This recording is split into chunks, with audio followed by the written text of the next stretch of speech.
चल रही है पिछले 20 सालों से, जिसपे किसी की नजर नहीं जा रही। हमारे यहाँ पता क्या हो रहा है, 20 सालों से एक नीति चली है, ग्लोबलाइजेशन, लिबरलाइजेशन, और हम मानते हैं कि ये नीति का मतलब है लूट की खुली छूट। इसमें क्या हो रहा है, भारत की बेशकीमती जमीन बड़ी बड़ी विदेशी कंपनियों को कौड़ी के भाव में बेची जा रही है।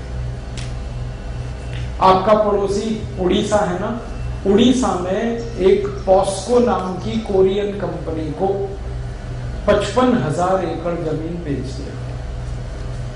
माफ करना, 55,000 हेक्टेयर, एकड़ में, एक हेक्टेयर में 5 एकड़ होते हैं, 55,000 हेक्टेयर बेच दिया कौड़ी के भाव। और उस जमीन में इतना बड़ा खजाना छुपा है आयरन ओर का। आपको ये बात मालूम है कि उड़ीसा अकेले राज्य का कुल आयरन ओर पूरे एशिया के आयरन ओर का 1/3 है। पूरे एशिया खंड में जितना लोहे का अयस्क है उसका 1/3 अकेले उड़ीसा में है। पूरे भारत की बात नहीं कर रहा, खाली उड़ीसा। और वो आयरन ओर से भरी हुई हमारी धरती विदेशी कंपनियों को कौड़ी के भाव में बेचती है एक मुख्यमंत्री। ऐसी मनमानी है, लूट तंत्र है ये।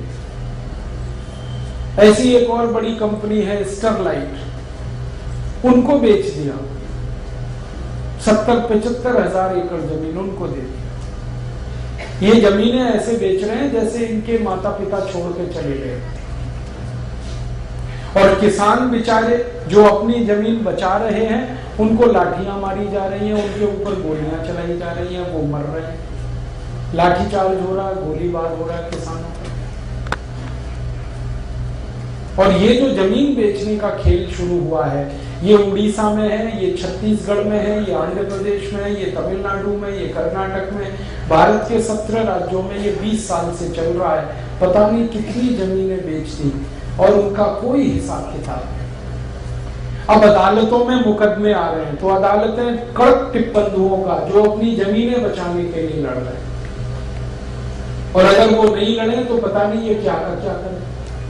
और दुर्भाग्य से इसको कह रहे हैं देश का विकास। मेरे समझ में नहीं आता, उड़ीसा में कच्चा लोहा निकलता है, उससे हम स्टील बनाएं उड़ीसा में और उसको दुनिया भर में बेचें, ये अच्छा है, या अपने कच्चे लोहे को ही बेचें पूरी दुनिया में? और को कोई नहीं बेचता, सभी उससे फिनिश प्रोडक्ट बना के बेचते हैं। हमारे नेताओं को इतनी भी समझ नहीं कि कच्चा लोहा ना बेचा जाए, इसका स्टील बनाओ ताकि यहाँ के लोगों को काम मिले, रोजगार मिले, उस स्टील को बेचो तो थोड़ा मुनाफा भी मिले। और तो हमारा 25 पैसे किलो में बिकता, आपको मालूम है, ये जितना आयरन ओर हम देते हैं 1 किलो का 25 पैसा मिलता है। और फिर हमारी ही सरकारें क्या करती हैं, आयरन ओर चीन को बेच दिया, जापान को दे दिया, अमेरिका को दे दिया, फिर उनसे कहते हैं स्टील बना के हमें बेचो।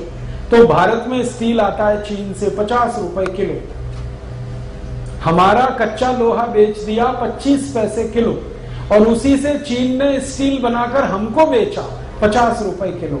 ये अभी हुए ना कॉमनवेल्थ खेल, इसमें बड़ा घोटाला हुआ। हमने आयरन ओर बेचा, चीन ने हमको स्टील बना के बेचा 50 रुपए किलो, और वो स्टील भारत में बनता है 12 रुपए किलो, जो हमने चीन से खरीदा 50 रुपए किलो, जापान से खरीदा 50 रुपए किलो। हम उसको खुद बनाएं। हमारे यहाँ बहुत सारी स्टील बनाने वाली कंपनियां, स्टील अथॉरिटी इंडिया लिमिटेड है, वो तो बहुत बड़ा पब्लिक सेक्टर है, प्राइवेट सेक्टर में जिंदल है और टाटा है, ये सब वो स्टील 12 रुपए किलो के आसपास बना देते हैं। उसको सरकार 25 पैसे किलो में कच्चा लोहा बेच के 50 रुपए किलो में खरीदती है। तो जब कच्चा लोहा सस्ता बेचते हैं इसमें घोटाला करते हैं, और फिर वहां से स्टील लाते हैं उसमें घोटाला। रोज होता है ये काम।